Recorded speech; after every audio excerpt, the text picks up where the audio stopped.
வாசிக்கலாம் வாங்க. நீதி தலைவர்கள் நூல் அதிகாரம் 11. கிளையாதை சார்ந்த யெப்தா வலிமை மிக்க போர் வீரர். அவர் ஒரு விலைமாதின் மகன். யெப்தா கிளையாதுக்கு பிறந்தவர். கிளையாதின் மனைவியும் அவருக்கு புதல்வரை பெற்றெடுத்தாள். அம்மனைவியின் புதல்வர் பெரியவர்களானதும் யெப்தாவை துரத்திவிட்டனர். அவர்கள் அவரிடம், எங்கள் தந்தையின் வீட்டில் உனக்கு பங்கு இல்லை, ஏனெனில் நீ வேறொரு பெண்ணின் மகன் என்று கூறினர். யெப்தா தம் சகோதரர்களிடமிருந்து தப்பி ஓடி தோபு நாட்டில் வாழ்ந்து வந்தார். வீணர்கள் யெப்தாவுடன் சேர்ந்து கொண்டு அவருடன் திரிந்தனர். அம்மோனியர் இஸ்ரவேலருடன் போர் தொடுத்த பொழுது கிளையாதின் பெரியோர்கள் யெப்தாவை தோபிலிருந்து கூட்டி வரச் சென்றனர்.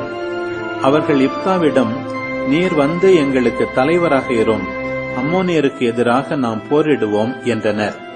யெப்தா கிளையாதின் பெரியோர்களிடம், நீங்கள் என்னை வெறுக்கவில்லையா? என் தந்தையின் வீட்டிலிருந்து என்னை வெளியே துரத்தவில்லையா? நீங்கள் துன்புறும் இந்நேரத்தில் மட்டும் ஏன் என்னிடம் வருகின்றீர்கள் என்று கேட்டார். கிளையாதின் பெரியோர்கள் யெப்தாவிடம், அதனால்தான் நாங்கள் உம்மை அழைத்துச் செல்ல வந்துள்ளோம். எங்களுடன் வந்து அம்மோனியருடன் போரிடும். நீர் எங்களுக்கும் கிளையாதில் வாழும் அனைவருக்கும் தலைவராக இருப்பீர் என்றனர். யெப்தா கிளையாதின் பெரியோர்களிடம், நீங்கள் அம்மோனியருடன் போரிடுவதற்காக என்னை அழைத்துச் செல்ல வந்திருக்கின்றீர்கள். ஆண்டவர் அவர்களை என்னிடம் ஒப்புவித்தால் நான் உறுதியாக உங்கள் தலைவனாக இருப்பேன் என்றார். கிளையாதின் பெரியோர்கள் யெப்தாவிடம், நீர் கூறியபடி நாங்கள் செய்வது உறுதி, ஆண்டவரே நமக்கிடையே சாட்சியாக இருப்பார் என்றனர். யெப்தா கிளையாதின் பெரியோர்களுடன் புறப்பட்டு சென்றார். மக்கள் அவரை தங்கள் தலைவராகவும் போர் தளபதியாகவும் ஏற்றுக்கொண்டனர். யெப்தா மிஸ்பாவில் ஆண்டவர் திருமுன் தம் காரியங்கள் அனைத்தையும் பற்றி கூறினார். யெப்தா அம்மோனிய மன்னரிடம் தூதரை அனுப்பி, எனக்கும் உமக்கும் இடையே என்ன வழக்கு? நீர் ஏன் எனக்கு எதிராக வந்து என் நிலத்தில் போரிடுகின்றீர் என்று கேட்டார். அம்மோனியரின் மன்னன் யெப்தாவின் தூதரிடம், இஸ்ரேல் மக்கள் எகிப்திலிருந்து வெளியே வருகையில் அர்னோனிலிருந்து யாபோக்கு வரை யோர்தான் வரையிலும் என் நிலத்தை பறித்து கொண்டனர். இப்பொழுது அவற்றை சமாதானமாக திருப்பிக் கொடும் என்றான். யெப்தா தூதரை மீண்டும் அம்மோனிய மன்னனிடம் அனுப்பி அறிவித்தது. யெப்தா கூறுவது இதுவே, இஸ்ரேலர் மோவாபியரின் நிலத்தையோ அம்மோனியரின் நிலத்தையோ பறித்துக் கொள்ளவில்லை. ஏனெனில் அவர்கள் எகிப்திலிருந்து வெளியேறி வருகையில் இஸ்ரேலர் பாலை நிலத்தில் நடந்து செங்கடலுக்கும் பின்னர் காதேசுக்கும் வந்தனர். இஸ்ரேலர் ஏதோமின் மன்னனுக்கு, நாங்கள் உம் நாட்டை கடக்க அனுமதி அளியும் என்று தூதரிடம் சொல்லி அனுப்பினர். ஏதோமின் மன்னன் அதை கேட்கவில்லை. மோவாபு மன்னனிடமும் அனுப்பினர், அவனும் இசையவில்லை. எனவே இஸ்ரேலர் காதேசில் தங்கினர். பின்னர் அவர்கள் பாலை நிலத்தில் ஏதோம் நாட்டையும் மோவாபு நாட்டையும் சுற்றிச் சென்று மோவாபின் கிழக்கு பகுதிக்கு வந்தனர். அங்கு மோவாபின் எல்லையான அர்னோனின் அக்கறை பகுதியில் தங்கினர். மோவாபின் எல்லைக்குள் கால் வைக்கவே இல்லை. இஸ்ரேலர் எஸ்போனில் ஆட்சி செய்த எமோரிய மன்னன் சீகோனிடம் தூதரை அனுப்பினர். இஸ்ரேலர் அவனிடம், உம் நாட்டை கடந்து எம் இடத்தை அடைய அனுமதி தாரும் என்று வேண்டினர். ஆனால் சீகோன் இஸ்ரேலரை நம்பாததால் அவர்களை தன் எல்லைக்குள் விடாது தன் மக்கள் அனைவரையும் ஒன்று திரட்டி யாகசீவில் பாளையம் இறங்கி இஸ்ரேல் மக்களுடன் போர் புரிந்தான். இஸ்ரேலின் கடவுளாகிய ஆண்டவர் சீகோனையும் அவன் மக்கள் அனைவரையும் இஸ்ரேலரின் கையில் ஒப்புவித்தார். இஸ்ரேலர் எமோரியரை வென்று அவர்கள் வாழ்ந்த அந்த நாட்டை உரிமையாக்கிக் கொண்டனர். அர்னோனிலிருந்து யாபோக்கு வரை, பாலை நிலத்திலிருந்து யோர்தான் வரை இருந்த எமோரியரின் நாடு முழுவதையும் இஸ்ரேலர் உரிமையாக்கிக் கொண்டனர். இப்பொழுது இஸ்ரேலரின் கடவுளாகிய ஆண்டவர் எமோரியரை தம் மக்கள் இஸ்ரேலின் முன்னிலையிலிருந்து துரத்தி இருக்க அந்த நாட்டை உரிமையாக்கிக் கொள்வது எப்படி? உம் கடவுளாகிய கேமோசு உமக்கு உடமையாக கொடுப்பதை நீர் உரிமையாக்கிக் கொள்ள மாட்டீரா? அவ்வாறே எங்கள் கடவுளாகிய ஆண்டவர் எங்களுக்கு உடமையாக கொடுத்ததை நாங்கள் உரிமையாக்கிக் கொள்ளாது இருப்போமா? நீர் மோவாபின் மன்னன் சிப்போரின் மகன் பாலாக்கை விடச் சிறந்தவரா? அவன் இஸ்ரவேலருடன் எப்போதாவது வழக்காடினானா அல்லது அவர்களோடு போரிட்டானா? இஸ்ரவேலர் எஸ்போனிலும் அதன் சிற்றூர்களிலும், அரோயேரிலும் அதன் சிற்றூர்களிலும், அர்னோனின் கரைகளில் இருந்த எல்லா நகர்களிலும் 300 ஆண்டுகள் வாழ்ந்திருக்க, இவ்வளவு காலமாய் நீர் ஏன் அவற்றை திரும்ப எடுத்துக்கொள்ளவில்லை? நான் உமக்கு தீங்கிழைக்கவில்லை, ஆனால் நீர் எனக்கு எதிராக போர் தொடுத்து தீமை விளைவிக்கின்றீர். நீதி வழங்கும் ஆண்டவர் இஸ்ரவேல் மக்களுக்கும் அம்மோனிய மக்களுக்கும் இடையே இன்று நீதி வழங்கட்டும். அம்மோனியரின் மன்னன் தனக்கு இப்தா சொல்லி அனுப்பிய வார்த்தைகளை ஏற்கவில்லை. ஆண்டவரின் ஆவி இப்தாவுக்கு அருளப்பட்டது.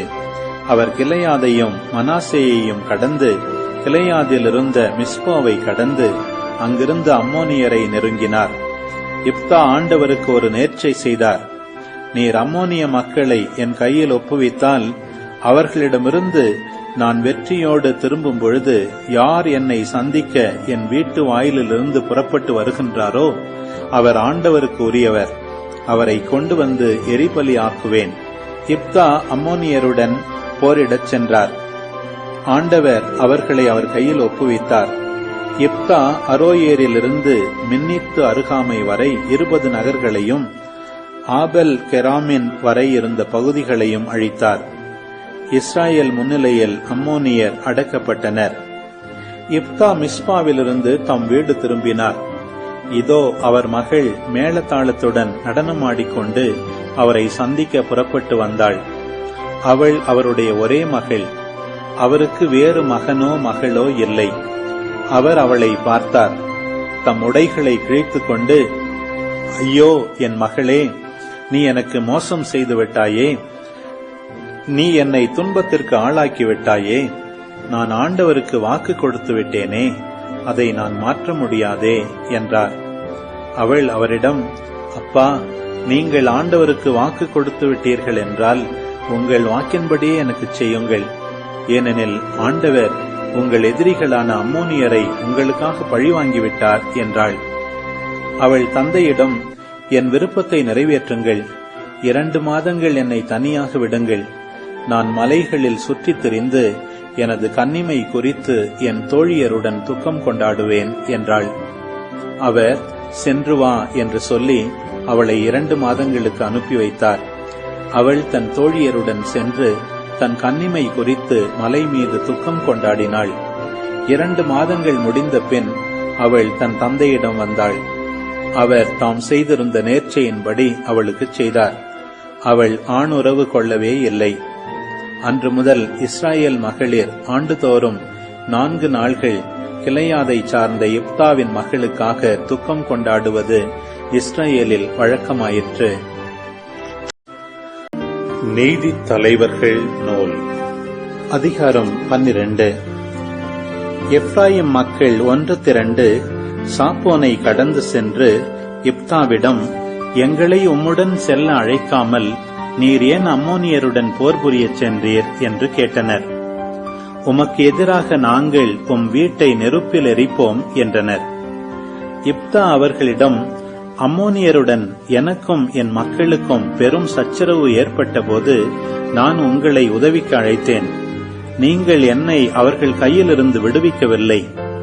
நீங்கள் என்னை விடுவிக்க வரவில்லை எனக் கண்டு நான் உயிரை கையில் பிடித்துக் கொண்டு அம்மோனியரிடம் சென்றேன். ஆண்டவர் அவர்களை என் கையில் ஒப்புவித்தார். இப்படி இருக்க இன்று நீங்கள் என்னோடு சண்டையிடவா வருகின்றீர்கள் என்று கேட்டார். இப்தா கிளையாதின் எல்லா ஆள்களையும் ஒன்று திரட்டி எப்ராயிமுக்கு எதிராக போரிட்டார். கிளையாதியர் எப்ராயிம் மக்களை கொன்றனர்.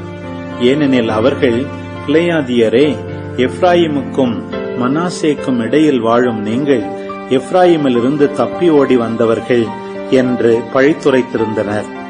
கிளையாதியர் எப்ராயிமுக்கு உரிய யோர்தானின் தொங்கு பாலங்களை கைப்பற்றிக் கொண்டனர்.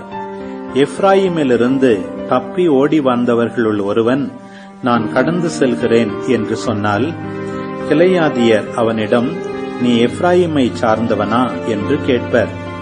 அவன் இல்லை எனச் சொன்னால் அவர்கள் அவனிடம், ஷிபோலத்து என்று சொல் என்பர். அவன் சிபோலத்து என்பான். அவ்வார்த்தையை அவனால் சரியாக உச்சரிக்க முடியாது. உடனே அவர்கள் அவனை பிடித்து யோர்தானின் வழித்தடங்களில் கொல்வர். இவ்வாறு அவர்கள் எப்ராயிம் மக்களில் 42,000 பேரை கொன்றனர். யெப்தா 6 ஆண்டுகள் இஸ்ராயேலில் நீதித் தலைவராக விளங்கினார். கிளையாதை சார்ந்த யெப்தா இறந்து கிளையாதின் நகர் ஒன்றில் அடக்கம் செய்யப்பட்டார். அவருக்கு பின் பெத்லெகேமை சார்ந்த இப்சான் இஸ்ராயேலில் நீதித் தலைவராக விளங்கினார். அவருக்கு 30 புதல்வரும் 30 புதல்வியரும் இருந்தனர். அவர் தம் புதல்வியரை வேற்றினத்தாருக்கு மணமுடித்து வைத்தார்.